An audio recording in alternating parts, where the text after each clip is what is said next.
Welcome, everyone. So today I wanted to discuss community building in the age of web3, as I call the talk.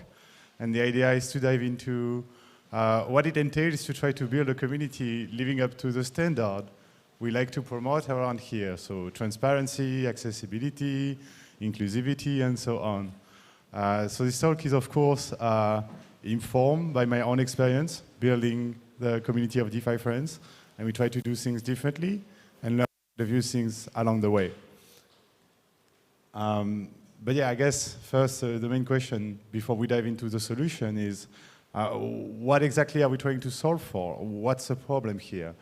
There are several ways to frame it, but essentially that's kind of where I would go. The question goes more like, how do you expect to really truly build decentralized protocols if you cannot even decentralizedly organize a party, let's say? You know, let's start small. Let's start with, we go to the theater together, or we go to a club, and we organize this in a truly inclusive manner, decentralized. And then if we can figure that out, maybe we move up the stack of managing some money together, outputting a stable coin, doing all those fun stuff.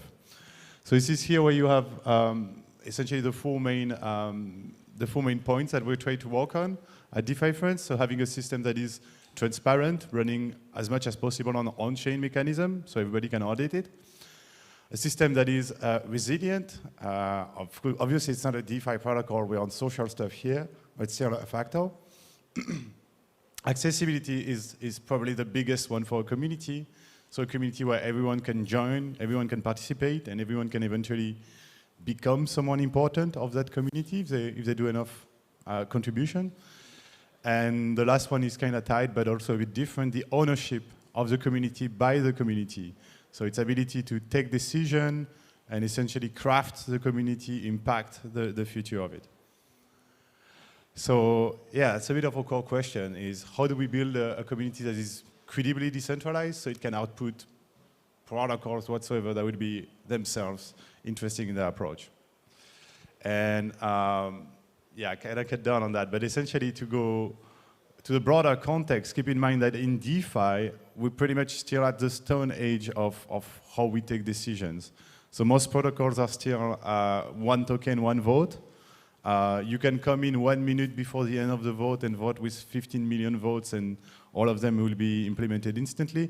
So they have like very little filtering on top of just the base brutal prehistorical logic of one token equal one vote. My weapon is bigger than yours, I weight more, essentially. So I think we can go much farther. That's kind of also to have in this context of how can we introduce more element into that computation, essentially, to make it more relevant to community building. So okay, that's a problem. Now let's talk about the scope. What is essentially this community governing upon? And so here, we go more into the specific of our solution at DeFi France. I believe there are other ways to do that, but yeah, so this is how we roll. So essentially, that's kind of like the C sub-pieces of the DAO, if you may, that we're looking to decentralize here. So there is an idea of a ranking, some form of measurement of the contributions of the member. There is a question of moderation. You know, you have to edit, move message around. Question of curation, what content do you put forward in the community? The social presence, so there is a Twitter account, potentially Lens, other stuff. The internal governance of the community, they take some votes, they decide. And all of that is run by an infrastructure the community decide on and operate, so it's also one of the core questions. So this is a bit of a zoom, essentially, on the previous one to kind of show you the main questions that goes behind each topic. But yeah, all of them kind of have a relevance, and it's not just for the fun of it. So, you know, for instance, ranking, you might be like, okay, why do you want to rank in a community or whatsoever? The goal is, again, to be able to use it as a tool to take better decisions and essentially give more influence to the people that are the most committed to the community. So in that sense, you know, it makes a lot of sense. So yeah, let me go straight into the system, because I'm not sure about the time here. So how we implemented it at DeFi France, essentially, and how we go about this approach. So at DeFi France, essentially, everything is built on top of a Discord bot. And that's the first thing, is we try to essentially integrate everything on top of Discord. So we hear where the conversation is already happening, where the members are already, and we're not adding friction to the interaction with the community. So here it's, yeah, sorry, the slides got a little, shut up. But essentially it's an overview of how it works to propose something through entirely the Discord on DeFi France and how the flow goes. So essentially you have community member that will suggest an idea, discuss an idea in a channel, and through a specific command, they can formalize it into a vote. So usually it goes with a bit of back and forth. You know, it's not straight from, hey guys, let's do that, and then people vote straight on it. It usually has, you know, feedback, input, and eventually it's kind of refined into a proposal, and then members can react with a squirrel emoji to kind of express their intent to put this as a vote. And all is based then on the scoring the Demeter, the bot, keeps to kind of, it's all based on threshold. So as long as there is enough quorum of blé, as we call it, the discussion is put to a vote into the proposition channel. And then from here, committee members can simply vote yes, no, ponderated again by their ranking. And this gives us a clear result on the decision. So everything that is blue on the graph is essentially on Discord. So you can see from a member perspective, it's all on Discord. Of course, there are stuff that are outside Discord. So the execution of the proposal itself might require other things like moving assets, so on the Gnosis safe. And every proposal is documented, of course. So this is another output to Gitbook you see at the bottom part. But yeah, the goal was really to make it as easy as possible for the user, for the community members to get involved. And yeah, they can do it straight from Discord, which is really cool. So kind of had a preview on the previous one, but this is how Demeter or bot run. So it has this kind of blé, we call it, wheat in English, an internal currency essentially. It's just a point system, it's not transferable, it's not a token. And the goal of it is really to achieve this ranking we were talking about earlier. The way it works is it's inherently social. So like you can't farm blé on your own. It's more about other people reacting to your messages that will give you blé. And it really depends. It's weighted. It's a bit like a quadratic approach, where it's weighted depending of how much blé does the person interacting with you has. So typically, to give you a use case, I guess everybody will understand. A guy that is totally new, so zero blé at all, but comes in and put an amazing contribution in a channel and gets, let's say, Sardisiac right here, quite the whale, to react to him, to say, thanks, man, you did a really good job, give him some emojis. He will get a nice blé transfer on this interaction because he got like a blé heavy person to signal that he was a positive member. And there is also another interesting thing, which is the decay. So essentially, decay is quite fast with a vision to essentially, you know, you might be a good member now, but you cannot essentially do nothing for a year and still be a massively influenced, a member with massive influence a year from now. So it decays quite fast, and we saw quite a movement on this one. So this is just to zoom on the system, maybe a bit too much, but this is literally the use case I was telling you about. No, it's a bit different, but essentially it's a guy saying thanks to Nolan, one of our early members, in a special channel, and he got quite a few reactions, specific reaction. So essentially this guy farmed quite a bit of blé, especially for the person that is quoted in the message here. So the big winner here is Nolan getting tons of blé, but apparently he helped a guy recover a wallet, and it's not the first time he did that, so I guess it's a good thing he's getting some blé, right? So it's just a zoom on those emoji-based systems. They kind of work for quite a few things, and this is just kind of going through. So for instance, we use them to move message around too, just through a simple emoji. Same thing with a threshold. People can move messages.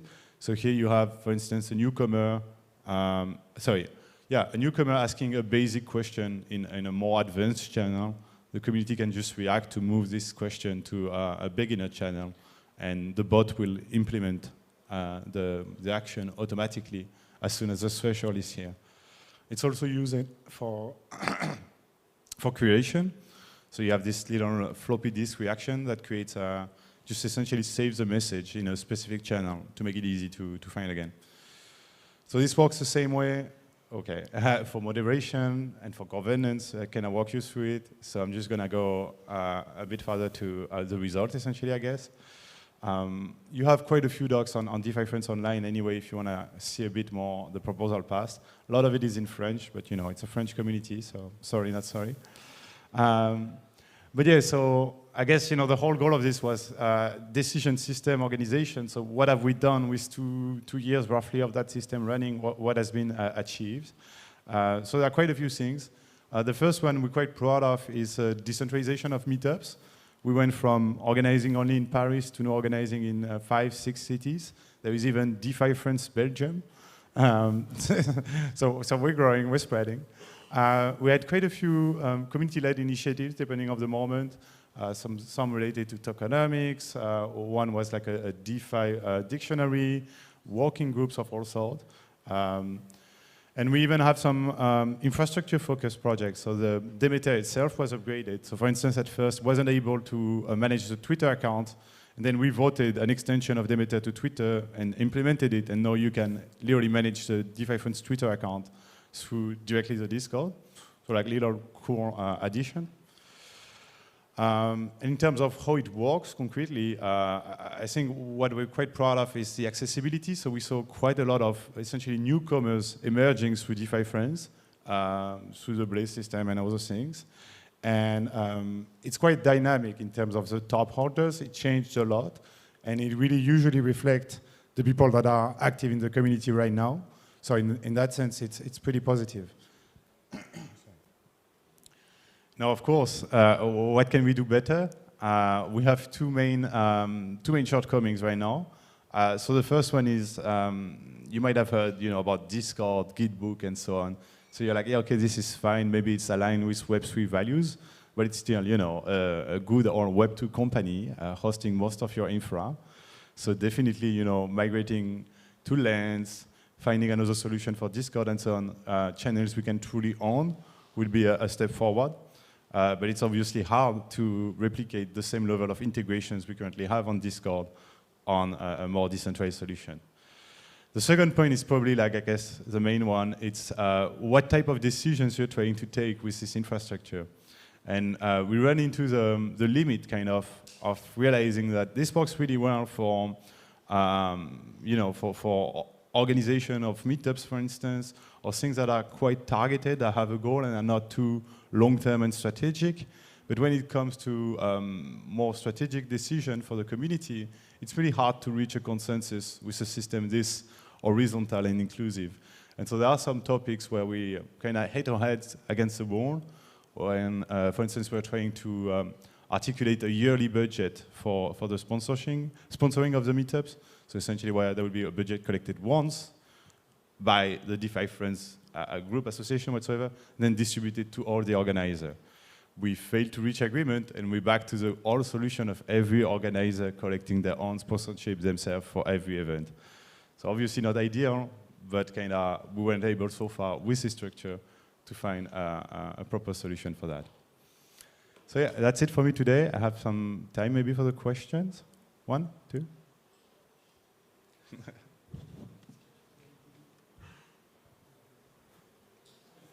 Yeah, any question? I think we have time for one maybe.